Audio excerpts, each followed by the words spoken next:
Hi friends, చూడండి ఈరోజు నేను బెబ్బర్లు గుగ్గిళ్ళు వేసిన ఉడకబెట్టి ఇంటతో మనం పొయ్యి పెట్టుకుందాం.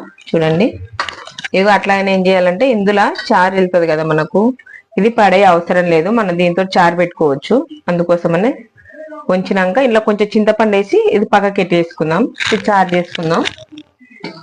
చూడండి దీనికోసమని మనం ఉల్లిగడ్డ, పచ్చిమిర్చి, ఒట్టిమిర్చి, కరివేపాకు, కొంచెం పసుపు, ధనియాల పొడి ఇవి వేసి మనం తయారు చేసుకుందాం. ఒక గిన్నె పెట్టుకొని కొంచెం ఇట్లా మనము గుగ్గీలు అంటారు, మా సైడ్ అయితే గుగ్గీలు అంటారు, మీ సైడ్ ఏమంటారు నాకైతే తెలియదు.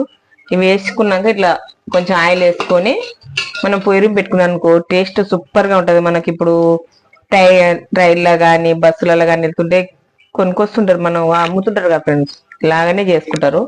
మనం కూడా అట్లే చేసుకుందాం. ఒకసారి చూడండి ఆయిల్ వేసుకుందాం. ఇట్లా చూసుకొని వేసుకోరు, మీరు ఎక్కువ తింటారా తక్కువ తింటారో చూసి వేసుకొని కొంచెం ఆయిల్ హీట్ అయిన తర్వాత పొయ్యింపు గింజలు అవసరం లేదు, చాలా చాలా టేస్ట్ ఉంటుంది ఫ్రెండ్స్, సూపర్ ఉంటుంది. ఒకసారి ఇట్లా ట్రై చేయండి. ఇదిగో కొంచెం పచ్చిమిర్చి వేసుకుందాం.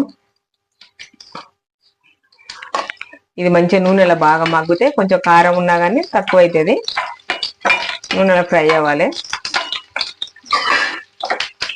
తర్వాత ఒట్టిమిర్చి వేసుకుందాం.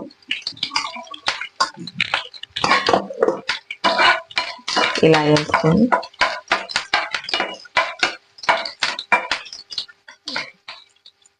ఇలా కరివేపాకు వేసుకుంటప్పుడు చిల్లుతుంది కదా, ఇట్లా మూత పెట్టేసుకుందాం, లేకపోతే మూక మీద చిల్లుతుంది. అందుకోసమని ఇట్లా తీసి ఒకసారి కలిపేసుకుందాం. చూడండి కొంచెం కరివేపాకు వేసుకుందాం, అది కొంచెం పసుపు వేసుకుందాం. ఇట్లా కలుపుకొని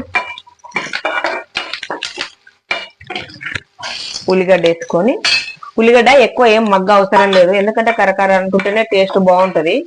అందుకోసమనే మనం ఎక్కువ అవసరం లేదు, కొంచెం లైట్ గా మగ్గుతే సరే. వాయిల్లా చూడండి కొంచెం ఉప్పు వేసుకుందాం లైట్ గా, ఎందుకంటే ఆల్రెడీ ఇంట్లో ఉప్పు వేసి ఉడకబెట్టుకున్నా నేను, అందుకోసమనే కొంచెమే వేసిన. అట్లే కొంచెం ఒక స్పూన్ ధనియాల పొడి వేసుకుందాం, టేస్ట్ బాగుంటది. కొంచెం ఇట్లా ఇది వేసుకొని కొద్దిగా ఇందులో మనం వంచినప్పుడు కొద్దిగా వాటర్ ఉంటది, ఆ వాటర్ మొత్తం ఇంకిపోయేదాకా కొంచెం ఫ్రై చేసుకుందాం. చిన్నగా ఇట్లా కొంచెం పెద్దది పెట్టుకోండి, నేను కొంచెం చిన్నది పెట్టుకున్నా. ఇలా కలిపేసుకుందాం. ఇవి ఇట్లా కలుపుకున్నాం కదా, ఎక్కువ టైం పట్టదు, ఒక 2 నిమిషాలలో రెడీ అయిపోతుంది.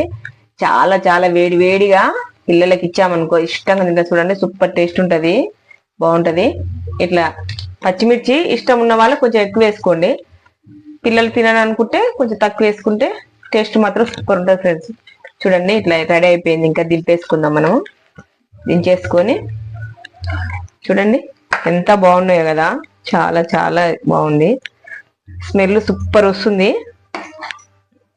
ఇట్లాగినా మీకు నచ్చినట్టయితే నా ఛానల్ని లైక్ చేయండి, షేర్ చేయండి, కామెంట్ చేయండి, సబ్స్క్రైబ్ చేసుకోవడం మాత్రం మర్చిపోకండి ఫ్రెండ్స్. చూడండి సూపర్, థ్యాంక్స్, ఓకే.